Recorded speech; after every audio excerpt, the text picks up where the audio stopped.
Salut tout le monde, j'espère que vous allez bien. Aujourd'hui, je vais tester le nouveau Galaxy A17, la version 4G. Et ce test, il va être super rapide parce qu'en réalité, il n'y a pas grand-chose à tester.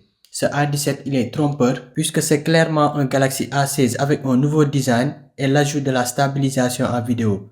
Tout le reste, c'est exactement la même chose. Et tout ça, ça permet d'évoquer les trois principaux problèmes que l'on rencontre souvent avec les téléphones entrée de gamme. Mais avant ça, laissez-moi vous montrer son design. C'est très réussi, il est plus fin et plus léger que le Galaxy A16, très confortable entre les mains. La finition est en plastique bien évidemment. À l'arrière, il y a un bloc photo avec trois capteurs. C'est un grand smartphone avec son écran de 6,7 pouces, AMOLED Full HD+, 90 Hz. Il est de très bonne qualité, mais c'est exactement comme le Galaxy A16. La face avant est dépassée je trouve, avec son encoche à l'avant et ses bordures beaucoup trop grosses pour un écran AMOLED.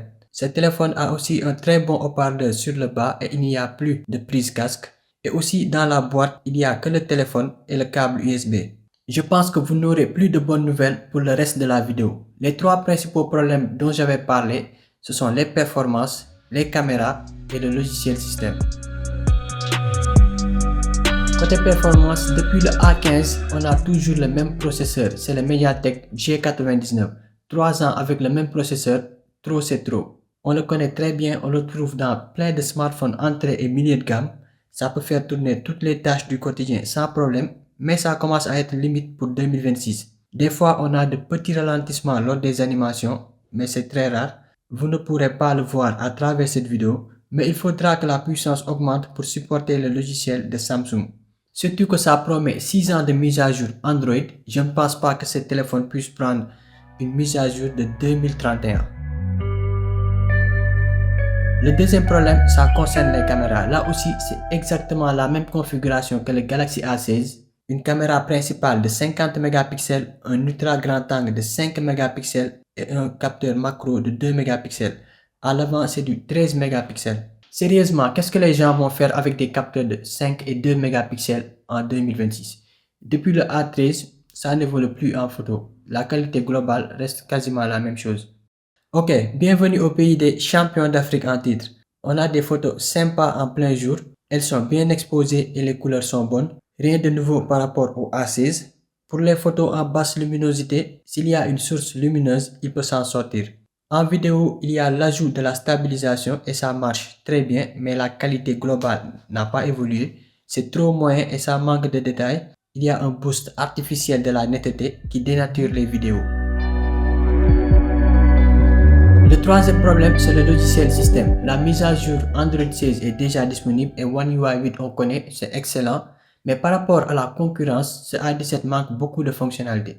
Surtout côté IA, ici on n'aura que Circle to Search de Google. Infinix et Tecnomobile font largement mieux.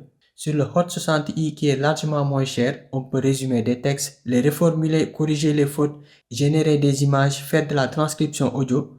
Le plus drôle, c'est qu'il n'y a même pas d'enregistreur d'écran. Si tu veux faire une capture vidéo de ton écran, il faudra télécharger une autre application. Pourquoi se fatiguer à sortir le même téléphone chaque année s'il n'y a même pas d'évolution? Côté batterie aussi, rien de nouveau, c'est du classique, c'est du 5000 mAh avec de la recharge 25 watts. La recharge est assez rapide, 1h15 minutes pour le recharger entièrement. Il existe en version 4 Go de RAM, 128 Go de stockage à 85 000 ou sinon la version 256 Go avec 8 Go de RAM à 119 000 francs CFA, ça commence à être un peu cher. C'est pas un mauvais téléphone, il est joli, il est confortable, il est agréable à utiliser, mais ce n'est pas la meilleure option. Il n'y a pas de nouveauté, je préfère largement le Spark 40 Pro. Il y a aussi le Spark 40 Pro Plus que j'avais testé, qui est moins cher que la version A17 de 256 Go et il a un meilleur design, un meilleur logiciel, une plus grande batterie, la recharge 45 watts, la recharge sans fil. Ça fait beaucoup quand même. Pour cette année, je pense que le Galaxy A17 est raté. Merci d'avoir regardé la vidéo. N'hésitez pas à liker, à vous abonner à ma chaîne et à très bientôt. Merci.